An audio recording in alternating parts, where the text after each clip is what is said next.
L'Agence territoriale de développement agricole du pôle 7, ATDA 7, a organisé une formation à l'endroit des aviculteurs sur les normes à suivre dans la mise en place des bâtiments d'élevage. Tenue le 1er octobre dernier au siège de l'agence, cette formation vise à préparer les aviculteurs à l'autodépendance que vise le Bénin dans la production et la consommation de volailles. Dans le cadre donc de l'animation de cette thématique, l'objectif principal serait donc d'outiller les participants sur les normes de construction de bâtiments d'élevage en agriculture moderne.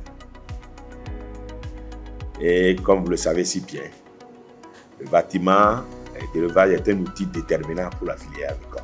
Donc, il peut constituer pour l'éleveur une cause d'échec ou un levier de réussite économique, environnementale ou sociale.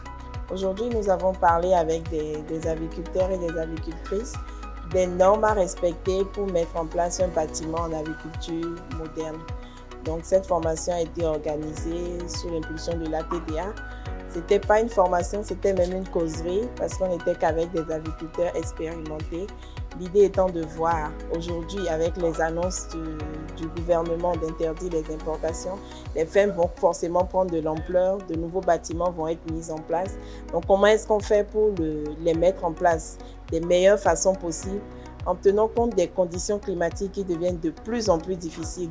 Cette formation a permis aux acteurs de comprendre davantage à travers les différentes notions abordées, les pratiques plus efficaces à adopter pour la réussite dans leurs activités. Après cette formation, je crois que on retient beaucoup de choses.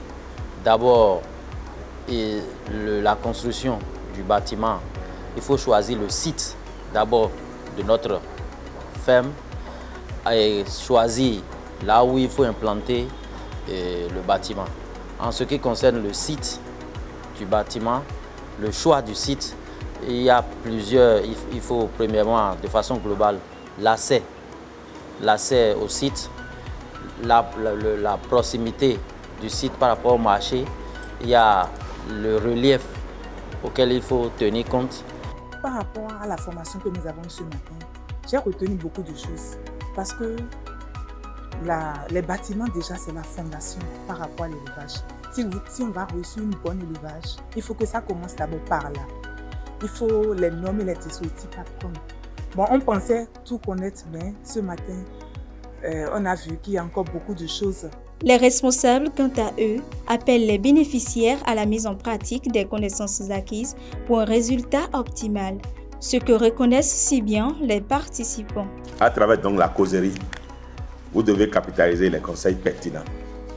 Devons vous aider à optimiser les rendements dans vos différentes fermes.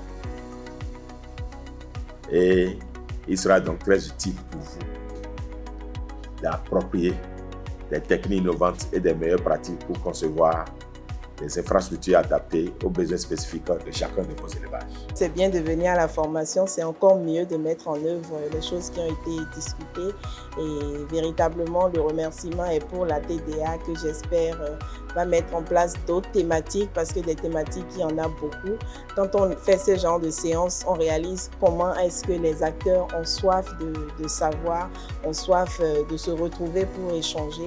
Donc je dis merci et je souhaiterais que le creuset soit encore offert pour cela. À l'issue de cette causerie, les participants ont formulé des doléances à l'endroit de l'ATDA du pôle 7. Ils souhaitent que cette dernière mette en place d'autres thématiques pour leur permettre d'acquérir de nouvelles connaissances.